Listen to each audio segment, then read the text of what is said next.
Thanks for coming out today, everybody. I want to tell you how intimidating it is to come up to the microphone after an ordained minister. I'm afraid my speaking skills are going to be a little bit less than his, and maybe not as energetic, but maybe I can plug into him someday and get some of that energy out of him. You know, this is about liberty, folks. We've been driven to the edge of the world, in my opinion, and we're looking at a decision that we have to make as citizens of this country as to whether we want to give it up or whether we want to get off our behinds and get something done. We have liberty staring us in the face. We have people standing up, reading the Constitution, becoming more and more involved and more literate about what happened 230-something years ago than ever in my lifetime, and maybe more than the last 200 years. And we need to get active, stay active, and get the right people in office. And if we don't change things, we fall into the same trap that Europe did, and we'll be right behind them, folks. Now, let me tell you about some of the things that we want to do. Mike Harmon is my running mate. Mike's over here. He's a state rep from Danville. Mike's an excellent man. He's a Christian conservative. He's a fiscal conservative, and he's a constitutional conservative, which were the three top things on my list when I went looking for a running mate. Mike brings a lot of experience to the ticket, and I couldn't be more proud to have him as part of the team. Now let's talk about state sovereignty, folks. We have to stand up as a state. We have to fight back against the federal government. Yep. We have two tools left in the Constitution. We gave one of them. We had a third tool years ago, but we gave it away. It was the 17th Amendment. But we still have the 9th and 10th Amendments. We have to use those amendments to stand up to anything that we believe the federal government does not belong. We need to look at every rule, every law, every regulation, and if it is not fit with the Constitution, it needs to be fought with all of our might. And we will do that as your governor and lieutenant governor. The couple of the things that we've looked at, that you may have read about in the newspapers, that to try to give you some of your freedoms back that have been taken from us by the federal government. One of them is industrial hemp. In the 1930s, it became illegal to grow industrial hemp in Kentucky, and Missouri were the epicenter of the industrial hemp world in the United States. And why was it taken away from us? That was the first question I had to ask myself. Well, there was a guy by the name of Andrew Mellon. He was the Secretary of the Treasury in the FDR administration. Andrew Mellon was the richest man in America, the Bill Gates of the day, if you will. Now, it just so happened that Andrew Mellon owned 80% of a brand new company called DuPont Chemical. Well, they happened to have just invented something called nylon and synthetics and plastics. And they needed to get rid of the competition. And the number one competition to that industry at the time was industrial hemp.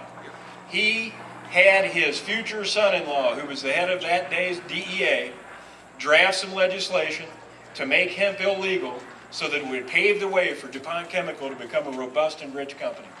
And they did it. And we lost our liberty, stripped the entire market away from our state in one signature by FDR. Took it away from us, took it away from Missouri, took it away from the rest of the country. We buy industrial hemp products every day in the United States, but we have to import it from Canada to get it. And it's just ridiculous. The arguments against it are that marijuana is the same thing as industrial hemp. There is no more relationship between those two plants than there is in that poppy seed muffin you had for breakfast this morning and the fact that you're going to be a heroin addict as a result of eating it. It's absolutely ludicrous. And we're going to use that 9th and 10th Amendment. We're going to fight against that, and we'll get industrial hemp legalized and put back in to Kentucky's economy, and so that our farmers can grow something that's worth it and make a little money. All right, yeah. Mike is going to introduce a bill next year, or next session, I should say, to expand our rights under the Second Amendment under concealed carry, to make the permitting process optional, because it does say in the Constitution that our right to carry arms shall not be hindered in any way. And it's being hindered by our state government today. Mike's putting a bill forward. We're going to make it, if you want to get a permit so that you can enjoy the reciprocal nature, that we have agreements with other states that if you conceal carry in Kentucky, you can conceal carry there if you have a permit. That's still available to you. But if you don't want to go through that process, you can do it on your own and enjoy the liberties that were given to us by our founders.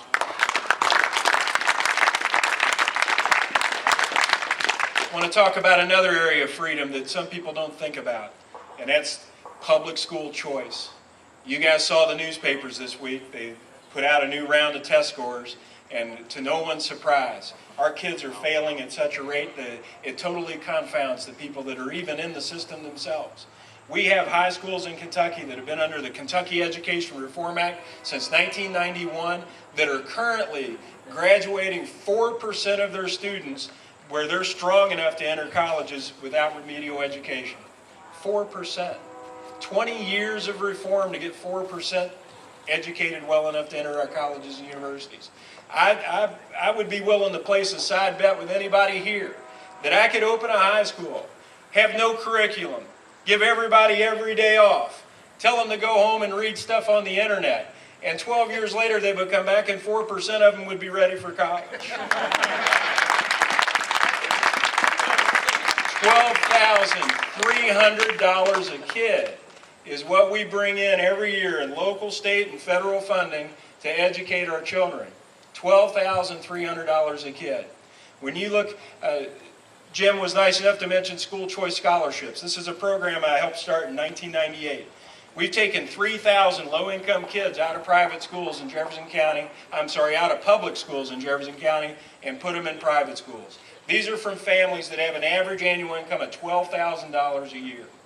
It's usually a single mother and most likely a single grandmother is the head of the household with 3 children in that house. Now these kids, when they come into our program, and we test them every year, when they come into our program, only 4 out of 10 of them can read at grade level or above. But after 3 years in a school they choose, 96% of them can read at or above grade level. Now there's no magic to this. This is about getting a kid in an environment where they can thrive. And our problem with our public school system is there are very few areas in our public school system where our children can thrive. We have very few. In mathematics, when kids come into our program, only 28% can do math at grade level. But after 3 years, 81% can do math at grade level or above. In just 3 years. Now these are poor kids, these are minority kids, the kids that you always hear, the people behind us here in the Capitol building and over in the governor's office talking about, well, they really aren't capable of learning because they're poor. They're not capable of learning because their household situation is so chaotic. They can't, it's not our fault. Well, I'm here to call that to the carpet, maybe even carpet made of hemp, that we have to get more out of the dollars that we spend in public education. And the way we get more for our dollar is we introduce competition.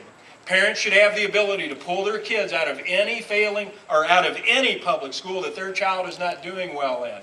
I don't care what the reason is. If you want to pull your kid out of that public school, you should be able to take them to any other public school that has an open seat until you find the school that your child fits in.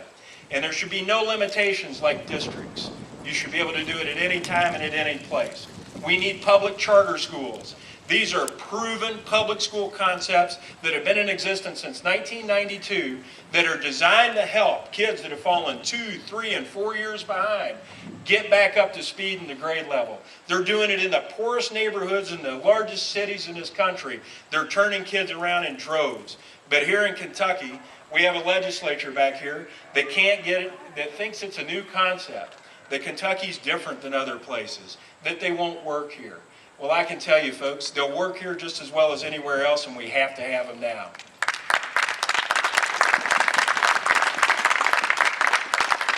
Another liberty we need to recapture is through our tax system.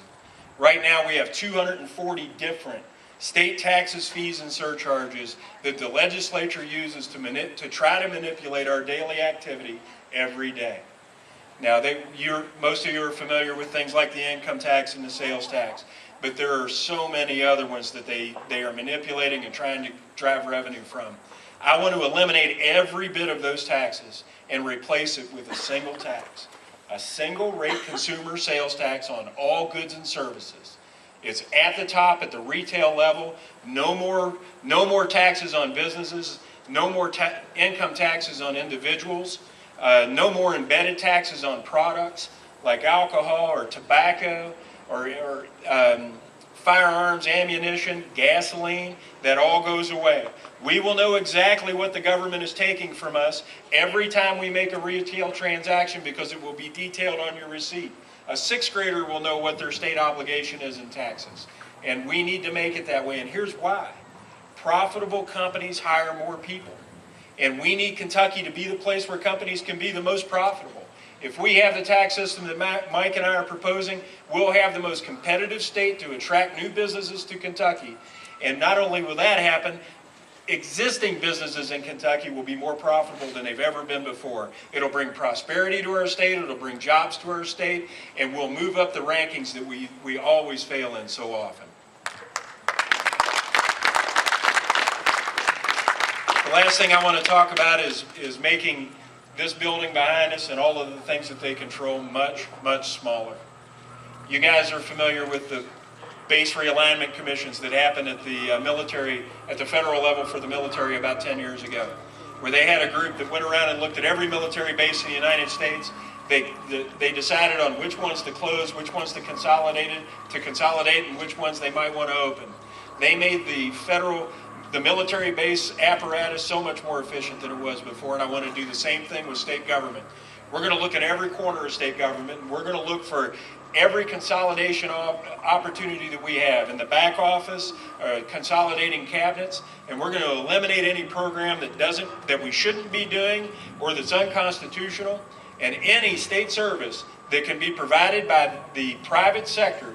We want to get bids for those services and outsource it to the private sector, because that's where jobs belong, and that's where we're going to get our lower costs and where we're going to get our savings, and we're going to get our tax system under control. Now, with the savings that we get from this, we have to attack our debt. By the end of 2012, I know you guys hear all the time that Kentucky balanced their budget in this last session. Well, in that balanced budget, our debt is going to go up to $10 billion by the end of 2012. Now, in my household, if I balance the budget, that means I don't go into more debt. But here, apparently it does mean that you can go into debt. But at the end of 2012, we're going to be $10 billion under in bonded debt is what we're going to have.